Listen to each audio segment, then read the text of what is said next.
साथियों, लगातार जो दूल्हा हत्याकांड है, जो आज़ाद बिंद हत्याकांड के नाम से जाना जा रहा है, लगातार इसमें रोज़ अपडेट आ रहे हैं। अब सौम्या चूँकि योगी आदित्यनाथ से भी मिल चुकी है और वो वापस आ गई है। अभी क्या उसका एक्शन प्लान है, उसने अपने बयानों में कहा कि किस तरह से वो योगी से अगर 1 हफ्ते का जो न्याय का टाइम मांगा गया है, जो किस तरह का न्याय वो हमेशा मांग रही है, चूँकि एनकाउंटर की मांग करती रही है। और तमाम जो मुख्य आरोपी हैं, रवि यादव जिनका पहले एनकाउंटर हो चुका है, प्रदीप बिंद और भोले राजभर जो अभी भी 1 लाख के इनामिया हैं और वो फरार हैं, इनके अलावा भी सौम्या लगातार मांग करती रही है।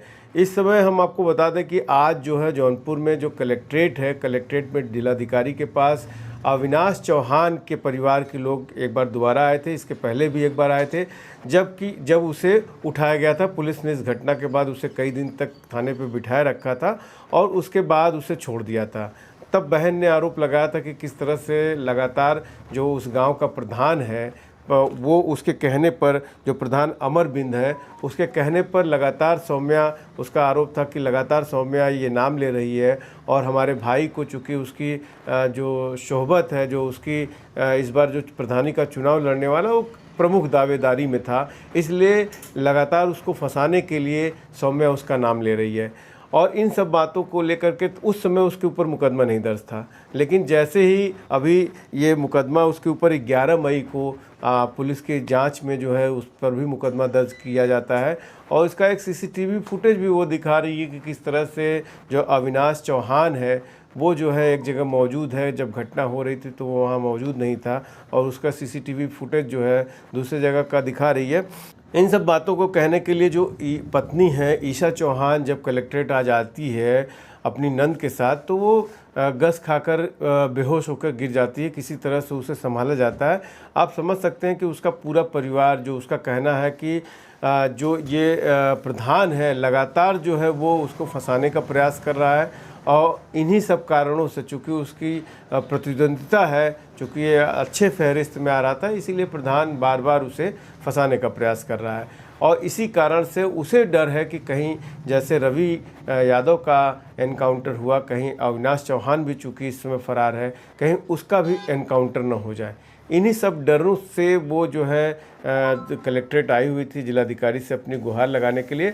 और इस दौरान आपको बता दें कि उसने अपने बच्चों की, चूँकि अभी तक तो अविनाश चौहान घर पे मौजूद था, लेकिन जब से मुकदमा दर्ज हुआ है वो भी फरार है, उसका कोई संपर्क नहीं है, जिसकी वजह से परिवार भी काफ़ी हद तक परेशान हो चुका है। और उसकी माँ, बहन और पत्नी और गांव के लोग, सब लोग आए हुए हैं। क्या कुछ कह रहे हैं हम आपको सुनवाते हैं। आप भी पति हैं? हाँ, मेरे पति है चौहान साहब। मेरे पति निर्दोष हैं, उनको प्रधानी पे इसमें फंसाया जा रहा है। वो एकदम निर्दोष हैं, कोई रोल नहीं है? नहीं, उनका कोई रोल नहीं है।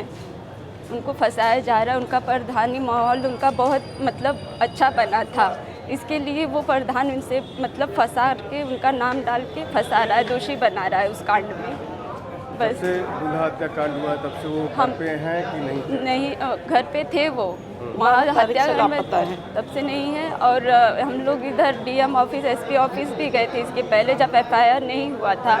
इसके बाद एफआईआर हुआ तो अब हम लोग आए हैं और अब कुछ भी हो गया तो इसके जिम्मेदार प्रधान बिंद ही होंगे। अच्छा, क्या कुछ भी हो गया, अमर बिंद वो साजिश कर रहे हैं? हाँ, वो साजिश कर रहे हैं। हम लोग, हमारे परिवार बहुत सदमे में है। मेरे बच्चे भी बस एकदम से रो रहे हैं सब, एकदम से।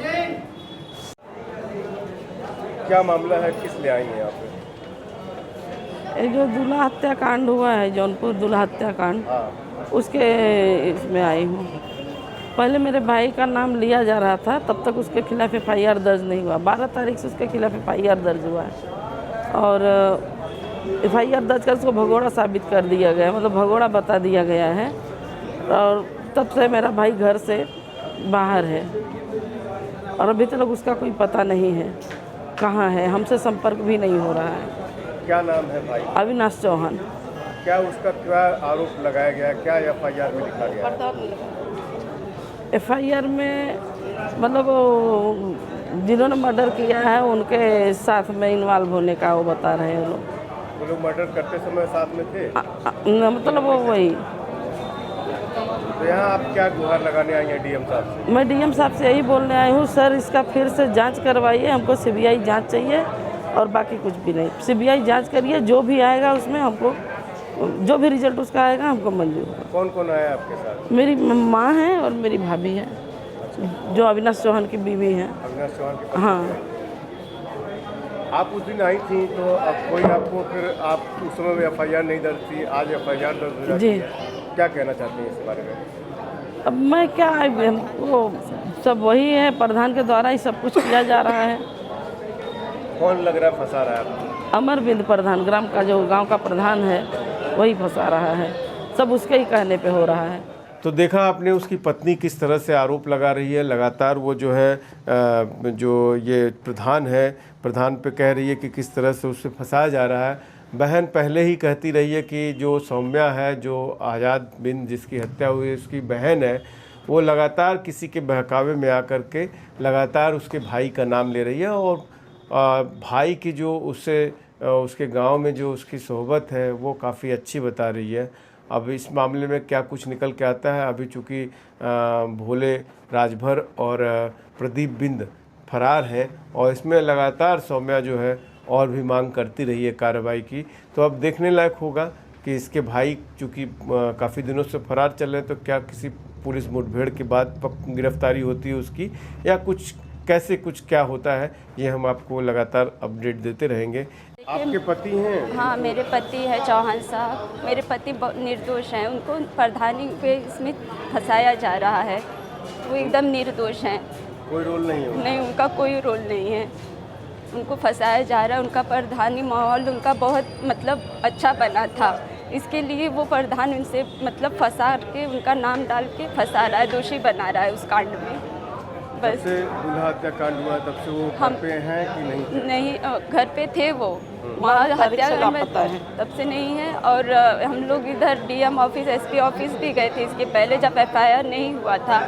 इसके बाद एफआईआर हुआ तो अब हम लोग आए हैं और अब कुछ भी हो गया तो इसके जिम्मेदार प्रधान बिंद ही होंगे। अच्छा, क्या नाम कुछ भी प्रधान हो का? गया, अमरबिंद वो साजिश कर रहे हैं? हाँ, वो साजिश कर रहे हैं। हम लोग, हमारे परिवार बहुत सदमे में है, मेरे बच्चे भी बस एकदम से बिल्कुल रो रहे हैं सब, एकदम से।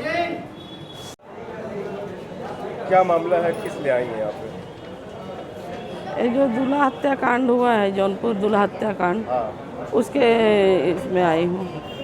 पहले मेरे भाई का नाम लिया जा रहा था, तब तक उसके खिलाफ एफआईआर दर्ज नहीं हुआ। 12 तारीख से उसके खिलाफ एफआईआर दर्ज हुआ है और एफआईआर दर्ज कर उसको भगोड़ा साबित कर दिया गया, मतलब भगोड़ा बता दिया गया है। और तब से मेरा भाई घर से बाहर है और अभी तक उसका कोई पता नहीं है कहाँ है, हमसे संपर्क भी नहीं हो रहा है। क्या नाम है भाई? अविनाश चौहान। क्या उसका क्या आरोप लगाया गया, क्या एफआईआर में लिखा गया? एफआईआर में मतलब जिन्होंने मर्डर किया है उनके साथ में इन्वॉल्व होने का वो बता रहे हैं लोग। वो लोग मर्डर करते समय साथ में थे? मतलब वो वही। तो यहाँ आप क्या गुहार लगाने आई हैं डीएम साहब से? मैं डीएम साहब से यही बोलने आई हूँ, सर इसका फिर से जांच करवाइए, हमको सीबीआई जांच चाहिए और बाकी कुछ भी नहीं। सीबीआई जांच करिए, जो भी आएगा उसमें हमको, जो भी रिजल्ट उसका आएगा हमको मंजूर होगा। कौन कौन आया आपके साथ? मेरी माँ है और मेरी भाभी है, जो अविनाश चौहान की बीवी है। अविनाश चौहान की पत्नी। हाँ, आप उस दिन आई थी तो अब कोई आपको, फिर आप उस समय में एफआईआर नहीं दर्ज थी, आज एफआईआर दर्ज हो जाती जी। है, क्या कहना चाहती हैं इस बारे में? अब मैं क्या, हमको सब वही है, प्रधान के द्वारा ही सब कुछ किया जा रहा है। कौन लग रहा है फंसा रहा है आपको? अमरविंद प्रधान, ग्राम का जो गांव का प्रधान है वही फंसा रहा है, सब उसके ही कहने पे हो रहा है।